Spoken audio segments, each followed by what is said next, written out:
qu'il a été abandonné par son père pour le plaid. Une réplique d'une scène de plaidoirie. Nous ne sommes pas dans un tribunal, mais plutôt dans un espace académique. C'est le concours, la tribune des plaideurs. La scène, les avocats de la défense argumentent sur 4 cas pratiques de violation des droits humains, enfants en conflit avec la loi, la drogue, l'homosexualité et le droit à l'image. Nous comprenons la partie adverse, puisque le fond de leur dossier est vide. Celle-ci cherche à tromper votre vigilance en se basant sur des erreurs de langage. 2 heures de plaidoirie plus tard, voici les vainqueurs. Ils se démarquent par leur maîtrise des sujets de droit pénal et civil. Ce qui a peut-être joué en notre faveur, c'est l'esprit d'équipe et l'esprit même de la complicité. C'est ce dont les avocats qui plaident en collégialité ont besoin. Je suis content parce que c'est le fruit d'un dur travail. Nous avons dû travailler très dur pour en arriver là. On a dû faire des recherches. Je suis en licence 2 et j'ai dû faire des recherches, bosser des cours de Master 1. Et déjà, c'est le plus que nous retenons de cette compétition, la formation. Le concours vise à aider les étudiants à s'exercer dans la prise de parole en public et à mieux aiguiser leur sens de la recherche par des cas pratiques. J'ai été très impressionné par la qualité des jeunes gens qui ont concouru. Pour la première année, le niveau le plus élevé, c'est la licence. C'est pratiquement du jamais vu. Ils sont dedans, ils ont pris le goût au droit et qu'il faut qu'ils continuent. Et que je souhaiterais qu'ils soient dans la famille de ceux qui travaillent dans le droit. Ce qui a motivé cette compétition, c'est justement pour leur permettre de se familiariser avec le domaine professionnel. Étant donné que quand on est étudiant, on doit apprendre à parler en public, on doit également apprendre à confronter notre connaissance au cas d'espèce.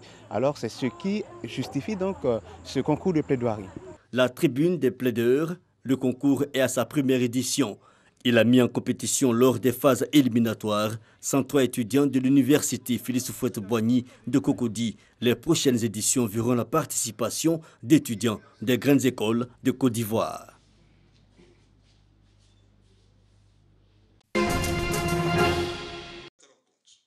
Mise en place d'un comité pour la gestion de la crise, d'un fonds de 4 500 000 francs CFA pour des projets des communautés baoulées et malinquées et prise en compte de la sous-préfecture de Maraba-Diassa dans le projet de délimitation des territoires villageois dans le département de Béoumi.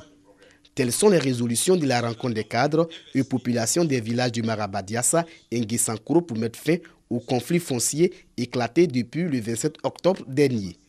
Conflit suite au projet de délimitation des territoires villageois dans la localité de Nguissankoro. Pour trouver une solution durable et définitive à ce conflit, le gouvernement a décidé de s'impliquer.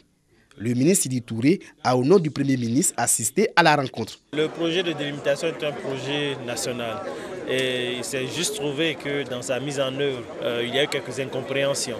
Et aujourd'hui, il est question que tout cela se fasse dans la bonne information, que nous repartions sur de nouvelles bases en associant tous les acteurs concernés directement ou indirectement. Le ministre de la Communication et des Médias a invité les cadres et chefs de village à travailler pour toujours consolider la paix entre les deux communautés. Les élus et cadres saluent l'implication de l'État. Nous avons tout l'intérêt d'entendre parce que c'est un problème, vous savez, publiquement, on ne peut pas régler tous les problèmes. Comme les chefs ont dit, il faudrait qu'on se retrouve en famille pour régler ce problème. Et je voudrais aussi remercier les populations de Nguissankoro et de Maraba-Diassa qui ont compris qu'ils ont besoin de vivre ensemble. Les chefs religieux et coutumiers mettent cet incident sur le fait du manque d'information et d'incompréhension. Les communautés baoulées et malinquées vivent ensemble depuis plus de 2 siècles sur les mêmes territoires.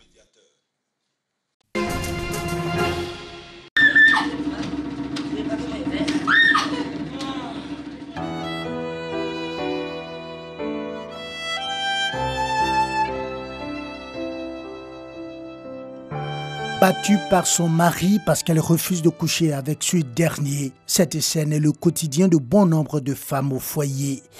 La violence physique ou sexuelle, crime d'honneur, mariage forcé, mutilation génitale et exploitation sexuelle. Des maux que subissent de nombreuses femmes dans la société. Les chiffres sont inquiétants. Une femme sur 3 est victime de violences au cours de sa vie, coups, viols, abus, soit 1 milliard de femmes dans le monde. 1,36 million de filles et de femmes sont également victimes d'exploitation sexuelle dans le monde. Et plus de 140 millions de filles et de femmes vivent avec les séquelles de mutilation génitale. Les violences faites aux femmes, c'est justement l'une des thématiques abordées par l'artiste Gibril Le Parolier dans son nouvel album Éveil de conscience, à travers le titre Femmes battues. Encore et encore, pour assouvir le magisme de cet homme qui la flagellait, tel un esclave à guerre au père. Puis, elle était violée impérativement dans sa chair maîtrise. Nous avons décidé, à travers ce texte-là, de dire non à la violence et à l'égard des femmes. La femme représente nos mères, elle représente nos épouses. Donc nous devons l'attraper comme un trésor, comme un nœud. Un album de 6 titres dans lequel l'artiste passe en revue les mots qui minent la société ivoirienne à travers des titres tels que Ma nation laïque, Enfant du ghetto et Assise de la jeunesse. Et la poésie musicale, le slam, est bien choisi pour l'exprimer. Ivoirien nouveau, c'est la femme ou l'homme qui, face serré à son destin, lève un à un les obstacles qui se dressent sur son chemin. Je trouve qu'il est nécessaire de parler à cette nouvelle jeunesse africaine, de telle sorte que nous puissions prendre des engagements pour aller à l'Afrique. À la dédicace de son nouvel opus, Gibril Le Parolier d'Afrique a su séduire le public tant par la qualité du savoir que par l'originalité de ses textes. Je pense qu'il passe des messages très très importants, très sensibles et se doit donc de continuer dans cette voie. C'était très très très émouvant. Vraiment, ça nous a appris beaucoup de choses et la sensibilisation est de taille.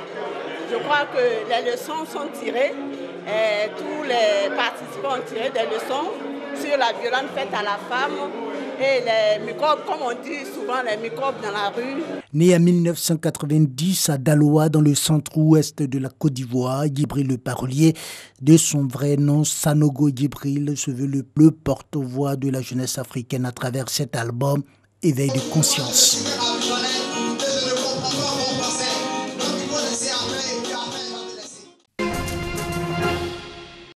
Un coup de pioche symbolique de l'apôtre Neil Henderson pour le lancement des travaux du 8e temple de l'église des Saints des Derniers Jours à Abidjan. Selon les initiateurs du projet, ce temple sera différent des autres lieux de rassemblement où se réunissent les fidèles pour le culte du dimanche. Ce temple est très important dans le monde entier.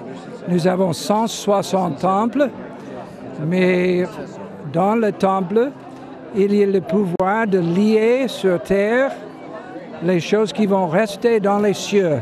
Ces temples, c'est un endroit de paix, un endroit de révélation et un endroit des ordonnances de mariage et des choses importantes pour nous préparer pour la vie qui vient.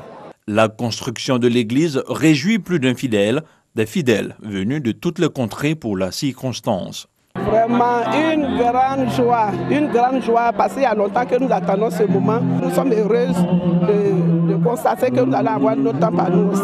Le premier temple qu'on avait ici, c'était d'abord en Afrique du Sud. Après, nous avons eu le Nigeria et le Ghana. Maintenant, la Côte d'Ivoire a son temple. Et ce temple-là, on ne le construit pas n'importe où. Il faut des prières pour que ce temple-là soit installé dans un pays. Et c'est une grande bénédiction. Et vous allez voir la transformation que nous aurons ici en Côte d'Ivoire grâce à ce temple.